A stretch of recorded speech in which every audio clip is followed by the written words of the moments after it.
We turn now to what the government's calling New Zealand's largest ever civil construction program to create a 21st century transport network. The cost will be $28 billion over the next decade, some of it funded from the Auckland fuel tax. Auckland will also receive 38% of the National Land Transport Fund over the next decade, which the government points out is equal to the percentage of New Zealanders who live in the Auckland region. What's the money buying? Well, new major link roads, new light rail and a walk and cycleway on the Harbour Bridge. And there's more. National says much of it isn't actually new. The government has simply repackaged its ideas. Let's look at it. Sally Murphy was at today's launch.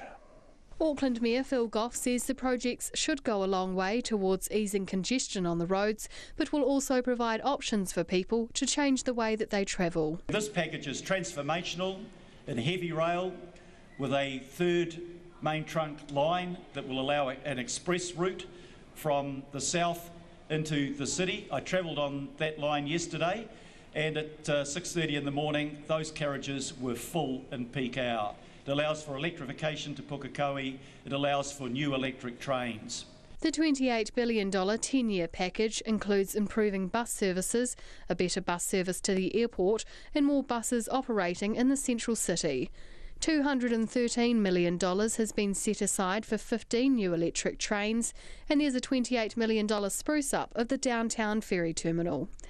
Safety is also highlighted, with $225 million going towards upgrades such as red light cameras, improving high-risk intersections and roadside barriers.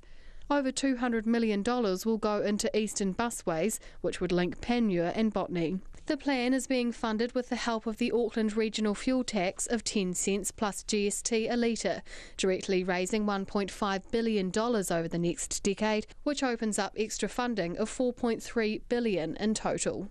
But the council is yet to actually vote on the regional fuel tax, so the plan could end up with a $4 billion hole.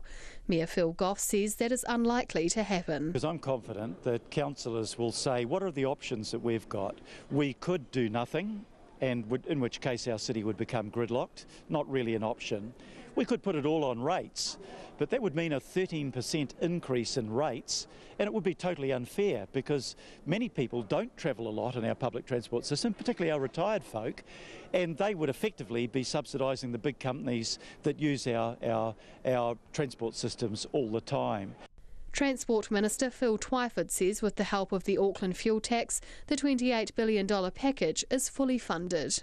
We inherited from the past government a $9.7 billion fiscal hole in Auckland's transport plan for the next 10 years. It was widely reported at the time as a $5.9 billion hole, but all of the calculations and the modelling had failed to inflation-proof that program of spending for the 10-year period. We've done the numbers. There was a $9.7 billion hole, and we've closed it. Mr Twyford says the plan is a win-win for Auckland, but was keen to emphasise the city is not getting more than its fair share of funding. I've made it very clear to the New Zealand Transport Agency that Auckland will get a fair share of the National Land Transport Program that it funds through road taxes and road user charges, but it will only get a fair share. And the modelling that this program is based on shows that Auckland will receive 38% of the expenditure under the National Land Transport Program over the next 10 years. One main project is a $500 million upgrade to Mill Road in South Auckland to take pressure off the southern motorway between Manukau and Drury.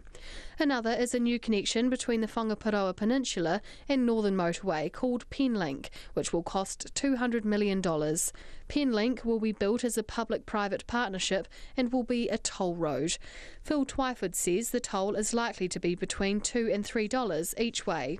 The National Party's transport spokesperson Jamie Lee Ross says the government is simply repackaging what the former government already had in train, and the Penlink and Mill Road projects were National's ideas. But he says it's the way the government is funding the project that really grates. When it comes to the Penlink area, they want Rodney people to pay a regional fuel tax, increase national fuel taxes, and they want to put the toll on top of it for Penlink. So those people are being whacked 3 times for that particular road. But that's the Labor Party for you.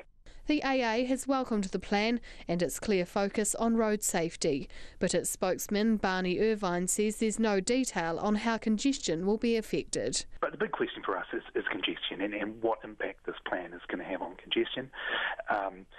Congestion is the number one concern for our members, and the plan in its current form tells us very little about congestion outcomes. Mr Irvine says alongside the plan, the AA would like to see a more focused conversation around congestion charging. In Auckland for Checkpoint, Sally Murphy.